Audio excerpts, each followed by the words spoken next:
Hey, what's going on, guys? It's Joe Metlow with Next Level Auto Detail, and in today's subject we're going to be comparing the Griots Garage G21, the Maxshine M15 Pro, and the Griots Garage 6-inch with a 5-inch backing plate. So 21mm, 15mm, and an 8mm. So ever since I uploaded the video of me purchasing the Maxshine polisher, I've been getting emails, comments, even messages on Facebook on how do I like it and what's my experience with it. I used the M15 Pro for 1 month straight, 31 days of only using the M15 Pro as my primary long throw. I didn't use a G21, I didn't use a Rupes 15, a G15 Griots Garage, just the M15. That way I could make educated statements regarding the machine. I just didn't do one car. So when I'm talking about the machine, I know what I'm talking about. Now granted, I made a lot of money with it. So this is what everybody wants to know. What's the difference between the G21 and the M15 Pro? So today's video, we're gonna be showcasing the differences. So here's our Maxshine M15 Pro fast correcting cream. Notice this area. It's pretty flat, but right here, there's a little curve and contour. We're gonna be focusing on this specific area of the car, and we're gonna see how this machine handles. So, you see in here, it has a very, very light contour. I'm gonna massage it in.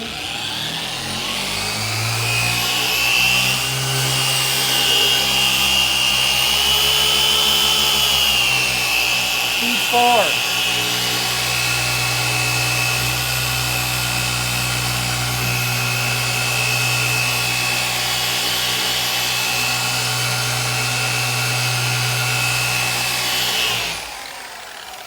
Right off the bat, you'll notice in this very minimal contour how it's stalling on speed 4. So, all right, let's crank it up to speed 6.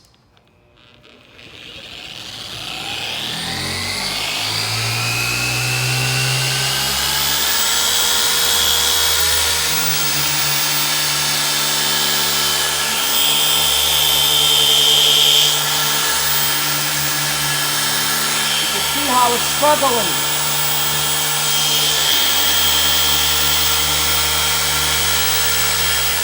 You see how it's struggling?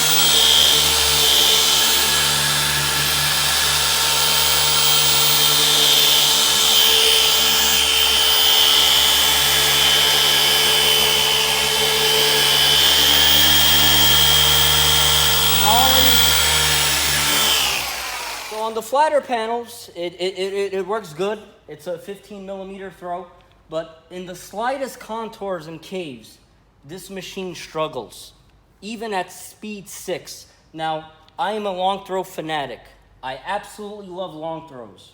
I'm very good at manipulating the machine to still keep it from spinning because I've mastered the technique of long throws. So in the slightest area, I can get it to somewhat spin, but I'm not being effective at defect removal. Now, can I eventually get it to work if I manipulate the machine and really hang out and do extra passes? Yes. And the thing is, even when I do manipulate the machine so it could spin, I can't apply any pressure, because the moment I apply pressure to engage the compound, engage the pad to remove heavy defects, it just stops spinning. So now we're gonna compare the G21. Now, mind you, this is a 5-inch pad, and this is a 6.5-inch pad. 5.5-inch pad, 6.5-inch pad, and a 6-inch backing plate. So this is traveling 21mm, this is traveling 15mm, and it has a smaller plate. So the Maxshine, the 15mm, has a smaller backing plate, and it's traveling 6mm less than this guy.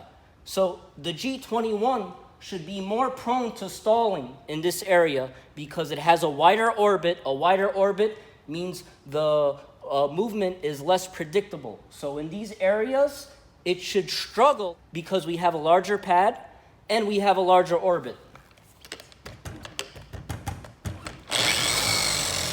We're gonna start off at speed 4.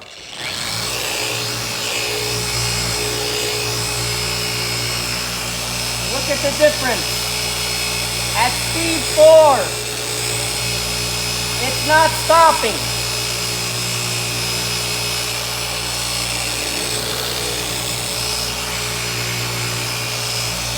Speed 4. Now I'm gonna bump it up to 4.5. 4.5.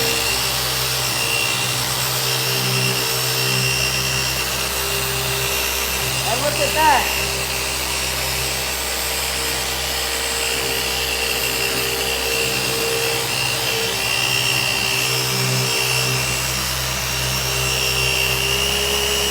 Speed 5. And I'm applying pressure.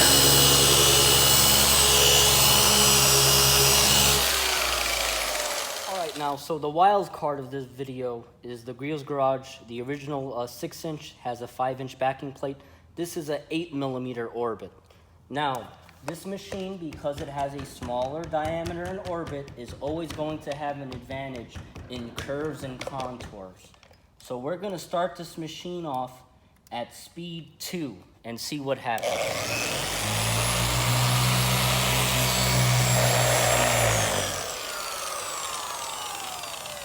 Speed 2.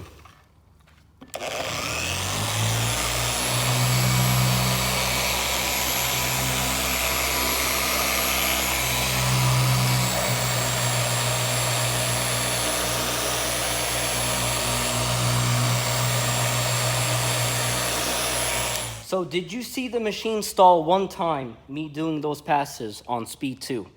No, it never stalled. I can tilt it, it's not stalling.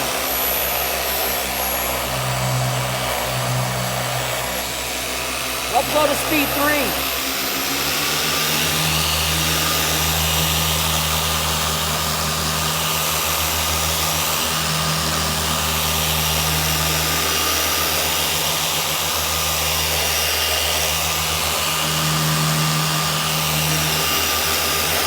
Let's go to speed 4, which I rarely ever go past speed 4 on this machine.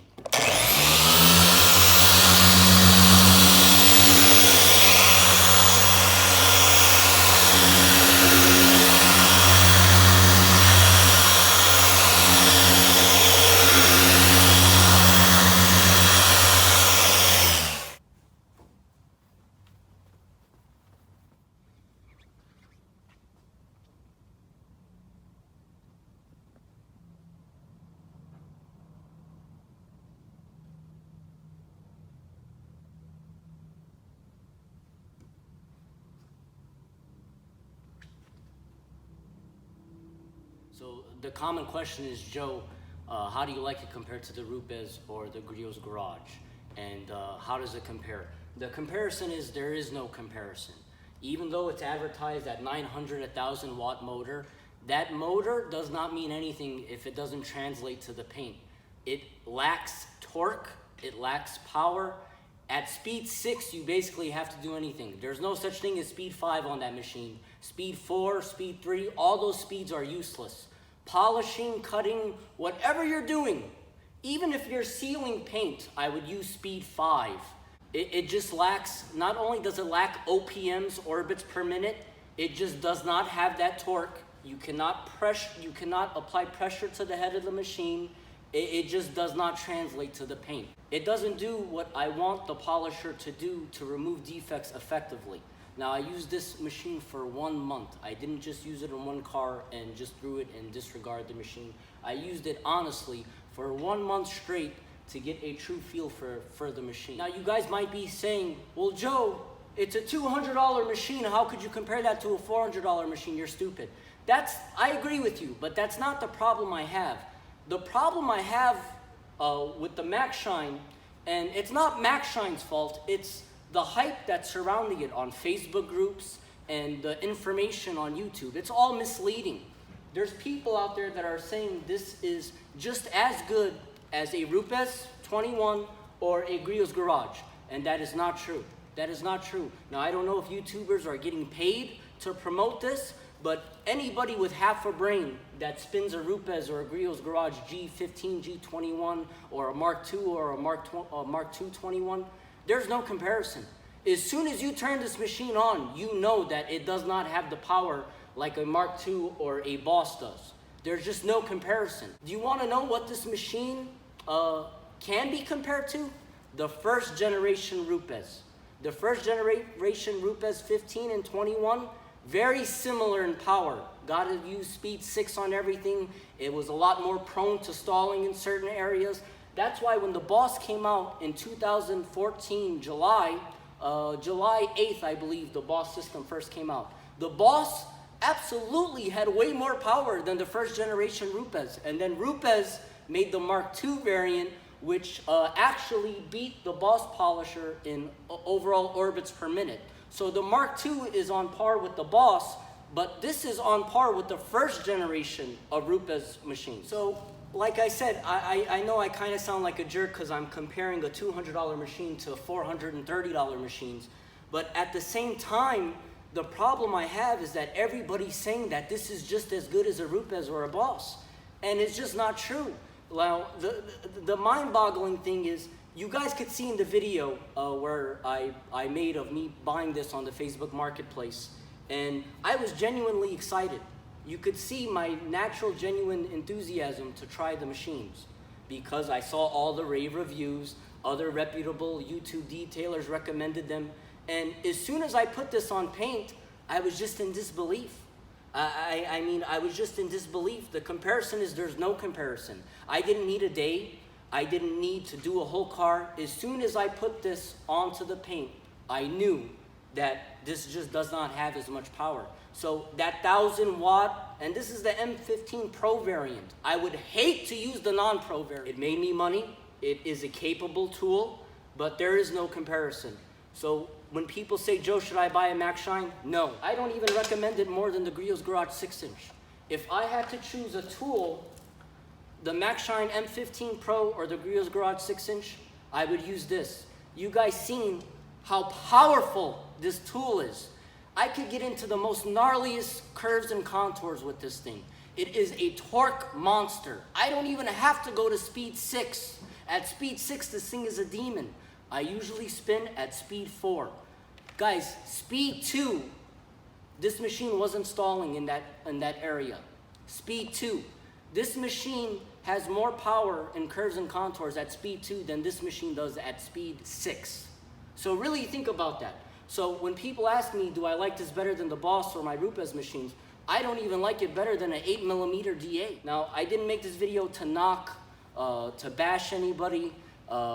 You know, I do know the machine is $200. This is more affordable to the enthusiasts, but looking at it from a professional, the problem that I have is the other professionals making fun of Rupes and making fun of Boss, saying that it's a waste of money and recommending this over that. The comparison is there's no comparison. It's at a cheaper price point for a reason. So I don't have a problem with that. I think that there's a market for this machine. The problem I have is people saying that it's just as powerful as a Mark II, a Mark III Rupes, or a Boss tool. This thing doesn't even have more power than the Griots Garage 6-inch 8mm. If I had to pick one tool to do paint correction for the rest of my life, and if I had to choose the Maxshine M15 or the Griots Garage 6-inch, I would pick the Griots Garage 6-inch.